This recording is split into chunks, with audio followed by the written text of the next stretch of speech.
কবিতা এই কথাটি শুনলেই সবার ভিতরে একটা অনুভূতি কাজ করে। একটা ভালো লাগা, ভালোবাসা অনেকের মাঝেই কাজ করে। এই ভিডিওতে আলোচনা করার চেষ্টা করব আমার একটি লেখা কবিতা, যার নাম আমার একটি স্বপ্ন ছিল। চলুন আগে আমরা কবিতাটি শুনে নেই, তারপর আলোচনা করা যাক। মোহাম্মদ সলিহিন ওয়াহিদ, 14-10-2022। আমার একটা স্বপ্ন ছিল তোমাকে ঘিরে। আজ আমার টাকা আছে, সময় আছে, স্বপ্ন আছে, স্বপ্ন পূরণের অতি ইচ্ছে আছে।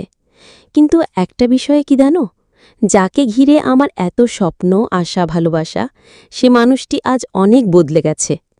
মানুষ তো কারণে অকারণে বদলায়, কিন্তু সে কি কারণে বদলে গেছে তা হয়তো আমার জানা নেই। কিন্তু আমি অনেক চেষ্টা করেও নিজেকে আজও বদলাতে পারিনি। সূর্যের কাছে গেলাম মন রাঙানোর জন্য, তার আলো আমাকে স্পর্শ করতে পারিনি। নিঝুম রাতে একাকিত্বের পালা বদলে চন্দ্রের সাথে চুপটি করে নদীর পাড়ে ঢেউয়ের সাথে দোলানো মন রাঙানো ঝিকিমিকি আলোর শয্যা। কতবার চেয়েছি ঢেউয়ের সাথে হারিয়ে যেতে, ঝিকিমিকি আলোর শয্যায় মিশে যেতে। তুমি জানলে অবাক হবে, আমি অনেক চেয়েছি নিজেকে পরিবর্তন করতে, কিন্তু কোনোভাবেই নিজেকে পরিবর্তন করে তুলতে পারিনি।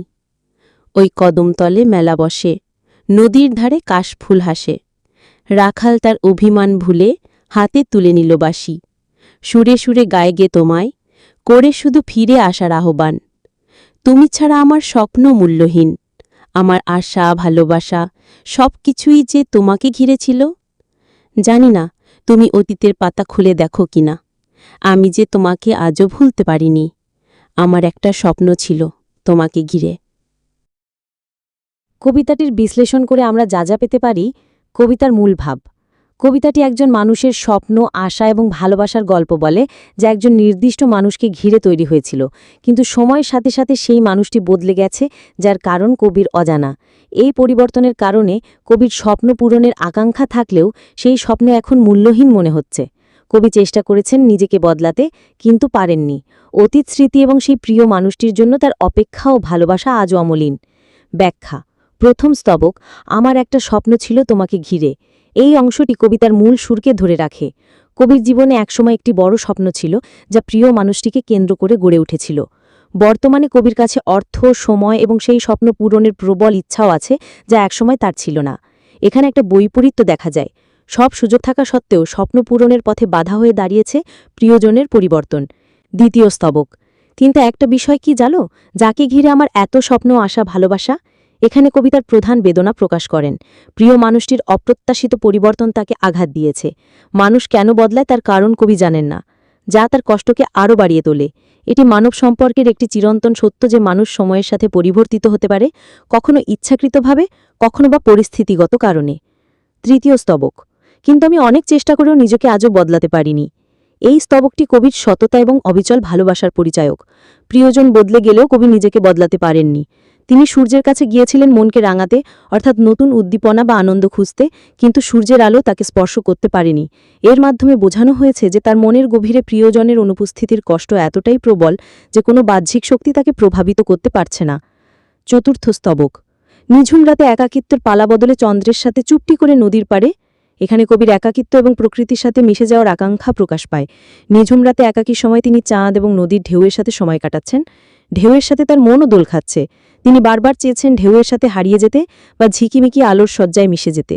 এটি তার কষ্ট থেকে মুক্তি পাওয়ার এবং নিজেকে বিলীন করে দেওয়ার এক গভীর আকুতিকে বোঝায়।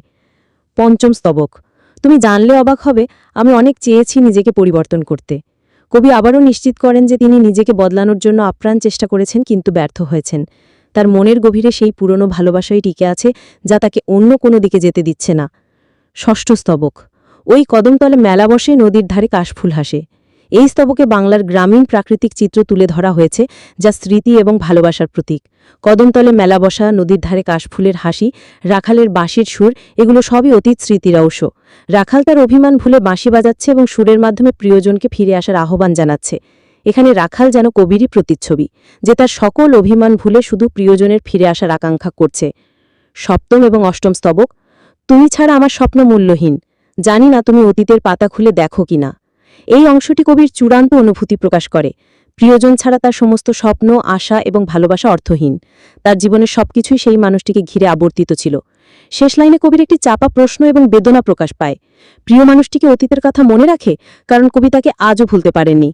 আমার একটা স্বপ্ন ছিল তোমাকে ঘিরে বাক্যটি পুনরাবৃত্তি করে কবিতার মূল ভাবকে আরও জোরদার করা হয়েছে। সামগ্রিকভাবে কবিতাটি একতরফা ভালোবাসার বেদনা, প্রিয়জনের পরিবর্তন মেনে নিতে না পারা এবং অতীত স্মৃতিতে ডুবে থাকার এক মর্মস্পর্শী চিত্র তুলে ধরেছে।